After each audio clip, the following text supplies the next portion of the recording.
Peter Nyegira, ni kwamba wachambuzi wengi wamekuwa wakisema kwamba Israeli bila Marekani si kitu kwa Irani. Na wewe unasemaje juu ya hilo? Ni vigumu kusema hivyo kwa sababu Israeli nayo ni nchi ambayo ina silaha za nyuklia. Yenyewe kwa wachambuzi wanavyosema wa siasa hizi za kimataifa na diplomasia, wanasema Israeli ni kati ya mataifa ambayo yana nyuklia pia, na taifa likishakuwa na nyuklia ina nguvu kubwa ya kuweza kufanya chochote, kwa sababu nyuklia ndicho ambacho kinalinda ustaarabu wa mataifa haya yanayoingia kwenye vita. Hilo la kwanza. Lakini la pili, Israeli na wao ndio, mbali na kwamba wanasaidiwa na Marekani, ni kweli kama utaondoa usaidizi huo, mataifa haya yanaweza yakapigana kwa nguvu zilizo sawa.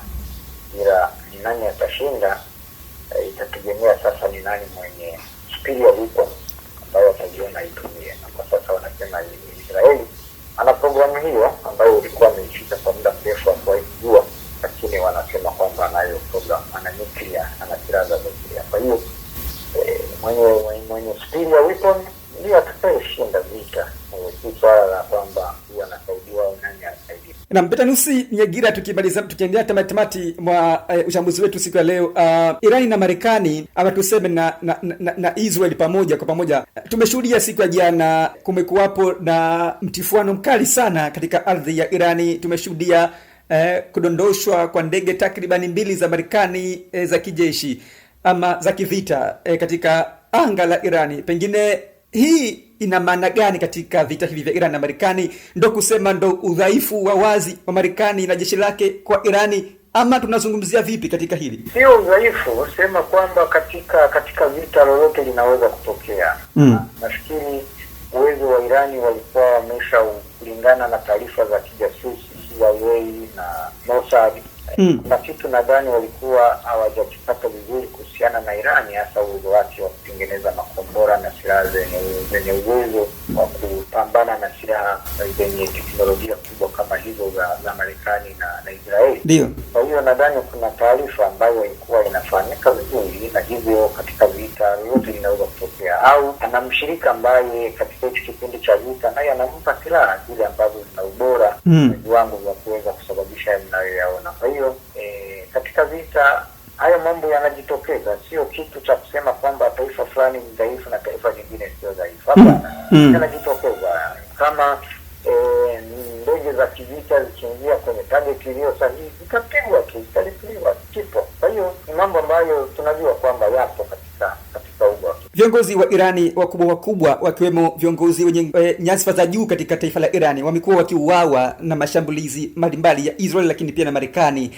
na watu wakisema kwamba pengine ni kwa sababu Israeli ina mifumo ya jasusi ambayo ni imara zaidi, na pengine majasusi wa Israeli wamepandikizwa moja kwa moja Irani. Mifumo ya jasusi ya Israeli ina nafasi gani, ama ina nguvu gani, na pengine uko wapi udhaifu wa Irani katika hili mpaka viongozi wake wakubwa wamekuwa wakiuawa? Mpaka sasa hivi karibu viongozi 4 au 5 wakubwa wameshauawa na Israeli. Niseme kwa upande wa kujilinda, Irani ameonyesha mapungufu makubwa. Na kwa upande wa kujilinda na mashambulizi ameonyesha kazi mkubwa, kwamba bado hajafika upande wa kushambulia. Maana vita ina sehemu hizo, kujilinda na kushambulia. Katika upande wa kushambulia, Irani inafanya vizuri kuliko upande wa kujilinda. Ndio. Na taifa lolote ukao kujua kwamba lina aina mbili za intelijensia ya ndani na intelijensia ya foreign mission. Ndio. Ambazo lengo lake ni kuangalia your adversaries wanafanya nini, wana taarifa kiasi gani, wanazalisha nini, kusudi mnapoingia kwenye mtafaruku kama huu hivyo kuwa mnajua wapi tunaweza tukaanzia. Kwa hiyo kupandikiza watu katika maeneo ya kiintelijensia ni swala la kawaida, ni swala ambalo liko katika mifumo yao ya ulinzi na usalama, kwamba lazima tuwe na taarifa kutoka maeneo fulani, na hivyo lazima tuwe na madabu haja, au lazima tuwe na mtu ambaye ni wa kwetu, ila ambaye trained kwa ajili ya kukaa kule jeshi lao. Kwa hiyo haya ni mambo ambayo ni yapo, hayawezi kukwepeka, na ushushushi ni mkubwa sana wa Marekani na wa CIA na Mossad kubwa, tofauti na mataifa mengine yaliyowekeza kwa kiasi kikubwa katika hizo. Lakini haya mataifa makubwa makubwa yana hizo missions kwa muda mrefu na wamekuwepo. Na ukiangalia kwa mfano Teherani kabla ya mwaka 1979 ilikuwa inatumika kama makao makuu ya CIA kwa nchi za Asia.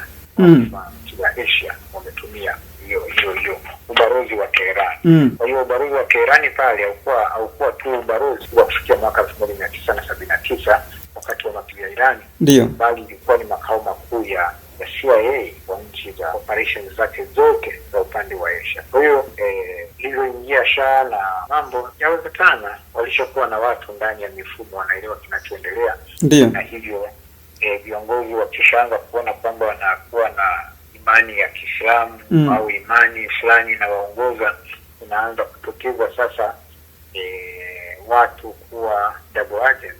Kwa hiyo inawezekana wakasema hapana, tushambulie. Kwa hiyo ni kitu cha kawaida na ni kitu kigumu ambacho nasema katika upande wa kujilinda kwa kweli Irani anaonyesha mapungufu na anatakiwa kufanya kazi katika eneo hilo katika uga huo wakitoka kwenye vita. Ila kwa kushambulia ameonyesha kwa kweli nguvu, ameonyesha kwamba anaweza akashambulia kama mataifa mengine yanafanya. Peter Nusi, ushiriki wa mataifa ya kikanda kule Mashariki ya Kati inamaanisha mataifa yale yanayozunguka huba ya Persia, lakini pia na hata huba ya Uajemi, kwa maana kwamba mataifa haya ya Kiarabu, Kuwait, Bahrain, lakini pia Qatar, Saudi Arabia, mataifa haya yote kutokuwa karibu na Irani ama kumtenga Irani na kushirikiana moja kwa moja na Marekani pengine yanapelekea udhoofu kiasi gani kwa Irani katika vita hivi dhidi ya Marekani? Kimsingi inasababishi udhoofu, ila Irani anatumia hiyo advantage ya kwamba mataifa haya yamekuwa yakiunga mkono sera za Marekani na ushiriki wa Israeli katika eneo hilo, na hivyo imepata nafasi ya kuyashambulia kwa jinsi ambavyo itaweza. Na wao nchi za Ghuba haziwezi zikaingia kumshambulia Irani kwa sababu wanajua kwamba mwenye tatizo sio Irani. Tatizo ni kwamba wao wanaunga mkono sera za mataifa haya mawili, na wametoa sehemu ya ardhi yao itumike kama sehemu ya kuendeshea vita. Kwa hiyo kama ambavyo nimekuambia tulivyoanza mwanzo kwamba Irani anataka kupambana na influence ya Marekani katika nchi za Ghuba. Na sio kwamba anataka, ndicho anachokifanya. Anapowashambulia Ghuba, nchi za Ghuba, ni kwamba anashambulia maeneo kwanza ya kimkakati ambapo Marekani na shirika wake wana interest kubwa. Kwa mfano vituo vya kijeshi, base za kijeshi za anga, za chini, za maji na kadhalika. Lakini vile vile na kupiga maeneo nyeti ambayo yanazidi kutoa maisha ya mataifa, kusudi mataifa haya yafike sehemu yaseme hapana, sisi bwana Marekani hatukutaki tena, mbali na sisi. Hicho anachokifanya kuondoa the influence of America in the Gulf countries. Kwa hiyo mzee mkafikiri kwamba Irani ataacha kesho. Ataendelea kupambana na nchi zote hizo za Ghuba kwa muda mrefu mpaka atakapokuona kwamba, na hata wakikubaliana kwamba sasa tunasitisha vita, madhara ambayo yamejitokeza ni makubwa na yatahitaji muda kuyajenga. Kwa hiyo mzee mkafikiri kwamba hali ya chumi za dunia zitabadilika wakitangaza kesho kusitisha vita. Hapana, kuna mambo sasa yanahitaji kufanyiwa kazi kwa undani zaidi, kwa sababu chumi zimedorora na zimeharibiwa kwa kiasi kikubwa. Kwa hiyo nchi za Ghuba hazina namna nyingine, kwa sababu zikisema zimshambulie Irani, yali watatengeneza ukanda wote wa Ghuba huu umeingia kwenye vita, japo ndio tayari uko kwenye vita, lakini utakuwa umeingia vita moja kwa moja. Na Irani sasa inaonekana na hapa advantage ya taarifa za kijasusi katika mataifa haya kuliko ambavyo wengi wangedhani. Kwa hiyo ndio maana naona anaendelea kupeleka moto kweli katika maeneo hayo na katika mataifa hayo, na yenyewe wanakubali kwamba kuna haja ya kuendelea na kuwashambulia kwa sababu gharama ni kubwa ya kuendesha vita, kubwa sana kama hujawahi kujipanga. Angalia uwezo wa Irani wa uzalishaji wa makombora unaonekana ni kubwa sana, na tujajua mpaka kesho inawezekana kawa bado kuna makombora ya yagusa ina teknolojia kubwa kidogo kuliko ambayo anayatuma sasa. Kabisa Peter Nusi. Lakini pia kuna ushirika wa karibu sana wa Marekani kule katika mataifa ya Magharibi, na maanisha umoja wa kura turufu NATO, ambao umeonekana kwa kiasi kikubwa sana kutoshirikiana moja kwa moja na Marekani, na hali ambayo imepelekea Marekani kulalamika zaidi katika kujitenga kwa NATO katika vita hivi vya Iran na Marekani. Pengine kutoshiriki kwa NATO katika vita hivi kunapelekea udhaifu kiasi gani ama kudhoofisha Marekani kiasi gani katika vita hivi vikubwa kabisa Iran na Marekani?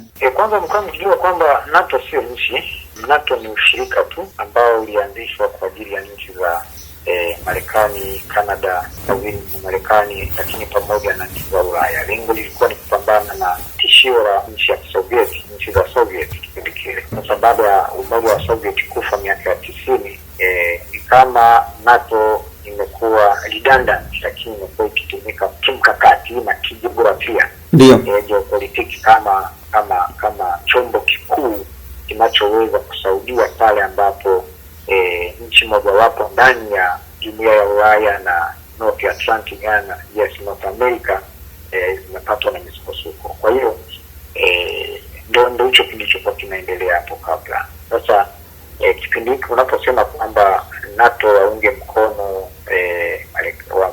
mkono jitihada za Marekani, manake wanaanza kuingiza taasisi za kiulinzi na usalama katika vita ambayo wamiliki wake wameenda kinyume na sheria, lakini vile vile hakuna faida wanayoipata. Kwa mfano, Ulaya watapata faida gani wanapoungana kwenda kupigana? Na kitakachofanyika utajikuta kwamba kinatengeneza cheni ndefu na mlolongo mrefu wa mataifa mengine kuingia, na mataifa ya Ulaya yameshajifunza, walihusika sana katika vita za kwanza na za pili za dunia. Uchumi yao ikawa imeporomoka. Kwa kujua historia, taifa lilokuwa ni kubwa na lina empire kubwa, tuseme dola lenyewe ilikuwa ni UK, the Great Britain. Sasa Britain ilipoporomoka akawa amerise Marekani, na Marekani alirise kwa sababu kuhusika kwenye vita zilizopigana kwenye ardhi yake, na baadaye akatengeneza nguvu kubwa ya uzalishaji wa kiuchumi.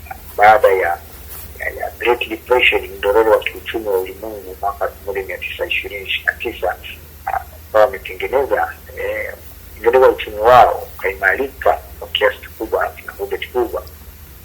Sasa ulioimarika hapo, wana vita, wana mikakati, wakina Marshall wakaja na plani inaitwa Marshall Plan, wakaziokoa nchi za Ulaya na wakatengeneza mataasisi makubwa ya fedha yanayofanyika katika Bretton Woods Conference, na baadaye wakaja wakatengeneza na Umoja wa Mataifa na kujiweka kwenye Security Council na nini.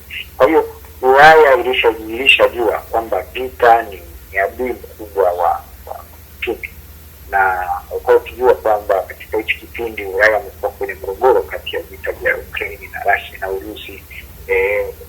Ukraine na Urusi imezorotesha uchumi wa mataifa hayo, kwa maana ya kwamba mafuta yaliyokuwa yanauzwa kutoka Ukraine, kutoka Urusi yamekuwa yana shida.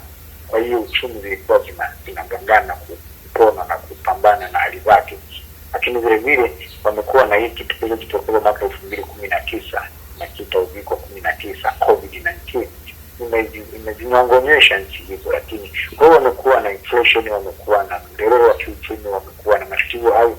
Alafu sasa hivi bila wote kuwa tumekubaliana kupitia Umoja wa Mataifa chini ya Baraza la Ulinzi na Usalama kwamba tukaendeshe vita na kila nchi changie kiasi gani, tunasema sisi tuingie sasa katika kupigana. Sidhani kama liko taifa la Ulaya lenye mkakati wa kujitosheleza kiuchumi na kijeshi takaloamua kuingia kwenye. Kwa hiyo NATO itabaki kuwepo pale, kwa sababu kwanza NATO hailindi mataifa ya Ulaya, nani wa kimkakati. NATO ni umoja wa kimkakati. Mataifa ya Ulaya yanajilinda yenyewe na majeshi yake na gharama na vita na bajeti za kulinda Ulaya zitoke kwenye NATO, zinatoka kwenye mataifa hayo, japo ndio wanaitumia kama silaha kubwa pale ambapo pana jambo la pamoja ambalo limewatibu nchi za Amerika Kaskazini pamoja na za Ulaya. Usisahau kusubscribe, like na kubonyeza alama ya kengele. Asante.